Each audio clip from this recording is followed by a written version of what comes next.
Hello there guys, welcome back to Younes Talks Football, welcome back to a brand new video. I hope all of you are doing well today. Chelsea fans, it's not been an easy day. It's not been an easy day at all. Everything's been up in the air. We are in the midst of complete uncertainty. No one knows what's going on in relation to the club and how we move forward and the chaos that's been going down. But today we had a football match on the 117th birthday of Chelsea Football Club.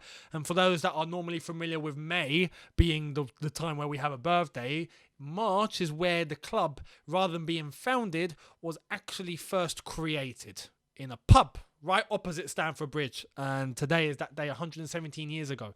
So, yeah, we had a football match. We played against Norwich. We won 3-1. So we're going to get into that, as well as what's been going on in and around Chelsea today. Before I do, though, I want to let you know this video is brought to you and sponsored, unlike what Chelsea seem to not have right now, which are sponsors because they're all dropping like flies. We're sponsored here by OneFootball.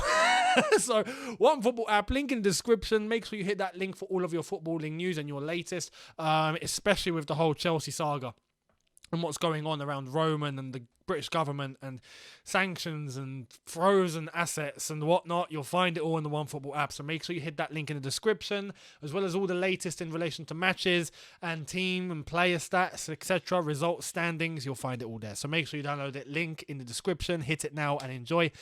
Let's get into Norwich 1, Chelsea 3. Good result in the end. I did say I reckon it was going to finish 3-0. I didn't expect Norwich to score. They did get a goal in the end, courtesy of a penalty. So they have got that penalty? Absolutely. So we only have ourselves to blame when it comes to that. But in terms of going into this game, we were all concerned in terms of the mindset. Are these players going to be affected? Now, we heard some pre-match comments from Aspie, Thomas Tuchel. Aspie, to be honest, looked quite surprised and quite shook and quite uncertain, and I can't blame him. He was honest and said that he didn't expect it to come to this. Thomas Tuchel said you can only control what you can control, and that's our job on the pitch. So the rest, forget it, leave it in the back of your heads. For now, we have a football match to win. So I love that.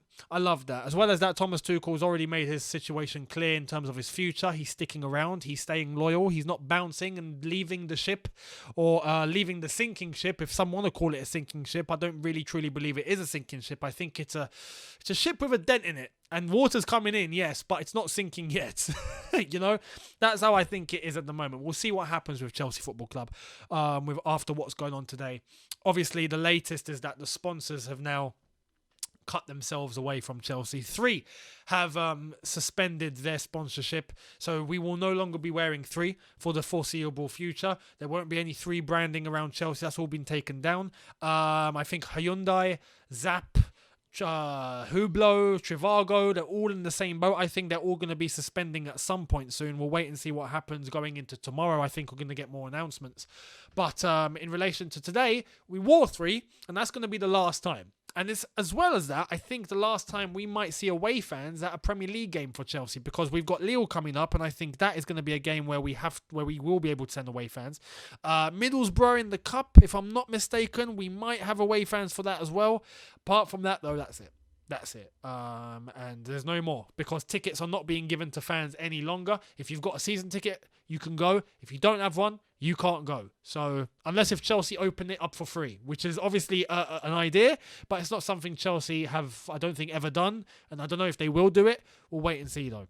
But for today, we had away fans. And I have to say, shout out to the away fans that were there. You made yourselves heard. You were vocal, loud, much louder than Norwich. At times, you had to wonder which club actually got sanctioned. Was it us or them? Because Norwich weren't peeping a thing, except for the goal. Except for when Pukki scored that penalty. Apart from that, though, Chelsea fans were very vocal, and fair play to every single one of you that went out there and showed that support, because I think the lads needed it.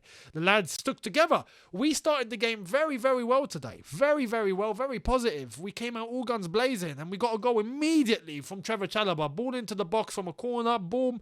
Ball hits the head, goes into the net. Or the head hits the ball. It was a good, well-cushioned header by Trevor Chalobah. And it's 1-0. Soon after that, within 15 minutes, Mason Mount on the edge of the box manages to get in and around the defender, smashes it into the roof of the net. If you want to say top corner, you can. It wasn't technically top corner, but it was close. 2-0, and you're thinking at that point, we've already won the game. we've won the game. Game, set and match after 15 minutes. And this is what you need. You know, in times like this, that was a good statement to show, because people were worried about the players' mindsets. Were they going to come into it disturbed, or were they going to come into it focused, or, you know, what was going to happen? And they came into it with a very, very good mindset. They came in, got the job done quickly.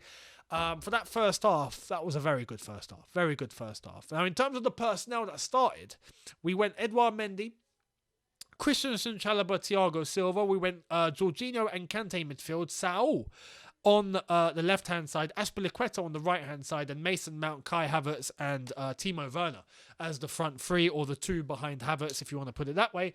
So it was a bit makeshift, considering the fact that some players were out. Pulisic, for example, had an illness. Some players were benched. When you look at Ziyech, Lukaku, Rudiger put to the side as well. That's probably rest. So, yeah, in terms of the team that was selected, not the best, but one that got the job done. Moving into the second half, credit to Norwich, because in that first half, Norwich were leaving so much space for us to play, to the point where even Mason Mount looked like prime Iniesta. You know, and yes, maybe I'm exaggerating there a little bit, but he had so much space to work with. He had all the time in the world. And that was the same for Kovacic, same for Kai Havertz. It was a case of, you get the ball, you got a week and a half on the ball in order to analyse, look, see what you're going to do, move into space, travel with the ball, see your options. Like, it was like no one was defending. So, considering who we were playing against, life was a bit easy for us today. However, in that second half, Norwich closed things up very, very well. And you could see that Dean Smith, manager of Norwich, did manage to get a message through to them. Because Norwich took the initiative from the get-go, and they had nothing to lose. They were 2-0 down. They had to give it their all. They were going all-out attack, and it worked. Because, my goodness, the pressure that they put on us from minute 45 up until about minute 70 was outrageous and completely unexpected, if we're being real. Now, it didn't help matters that Azpilicueta came off and Loftus-Cheek went into right wing-back. Let me just say this from the get-go. I understand. And I'm not going to criticise Loftus-Cheek or say, oh, he's rubbish. Or Thomas Tuchel, what are you doing? Because we don't have anyone else. That was the only guy I guess we could go for, unless if we went for Ziyech at right wing-back. You don't really want that. Malang Sarr at wing-back. You don't really want that. So he went with Loftus-Cheek, I'm guessing, for the way that he drives forward and for his size, his strength. But he should never play wing-back ever again. Let's have it right. Lesson learned today. Loftus-Cheek cannot play as a wing-back. Done. Right? And that's not to blame anyone. That's just a circumstance we were in. But it should never happen again. In that second half, Norwich were coming at us. And fair play to them. The pressure that they put, the attacking, the chances, the way that they were able to drive on the wings, because our wing-backs were not up to it in terms of defensively in that second half. Saul was getting caught out by pace. So was Christensen, and he was meant to be covering.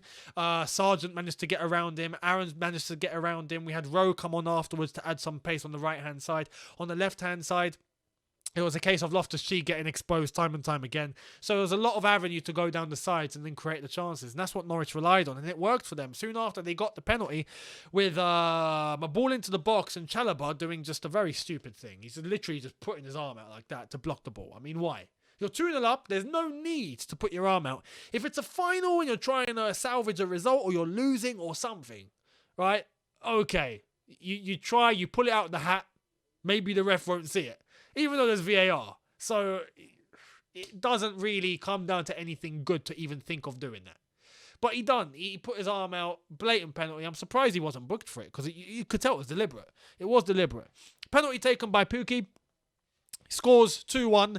And for about 5-10 minutes after that, you could see it was a case of Norwich really pouncing to get that second goal. And Mendy made a good save. There was a couple of shots, and thankfully Norwich can't really shoot very well.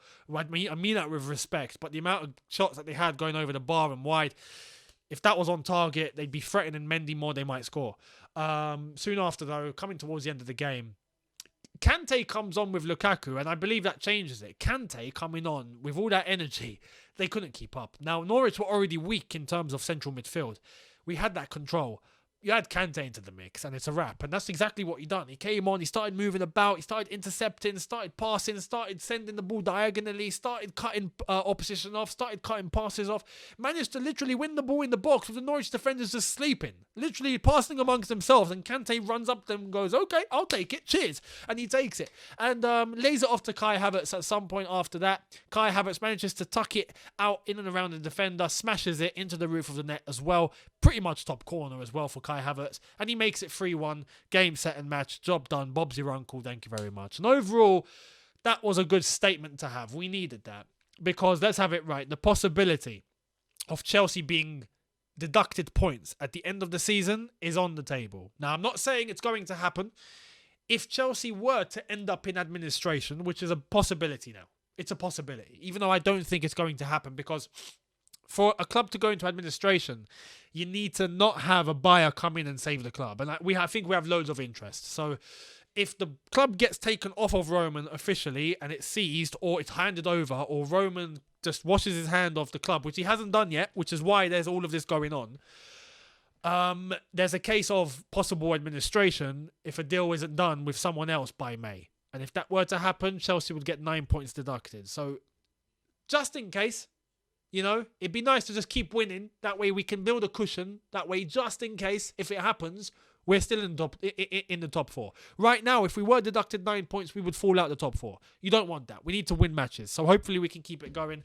But the ramifications of moving forward in terms of the cap that's now on the club, in terms of what to spend on a match day, travel expenses, we have a cap on that now, £20,000 maximum. Chelsea have already said that's not enough, and they've told the government. I don't think the government are going to listen.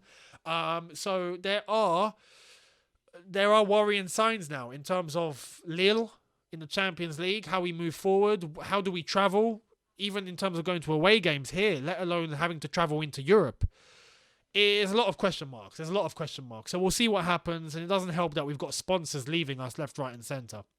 So yeah, it is what it is. We'll see what happens going into tomorrow, next week. I'll keep you guys posted with all the latest, and if anything pops up tomorrow, I'll be sure to give my view on it. I will give you a video tomorrow anyway, so I'll see all of you then. Thank you all so much for watching. If you haven't subscribed already, hit that subscribe button, hit the notification bell to be notified once I've uploaded. Smash the like button if you've enjoyed this, and I'll see you tomorrow. Have a good one, people. Thank you so much for watching. Up the Chelsea, come on you Blues, statement shown, unity shown. We march through all of this together, and we will come out the other end together. So let's keep going. I'll see you tomorrow. Have a good one, people, in a bit. Take care, and peace.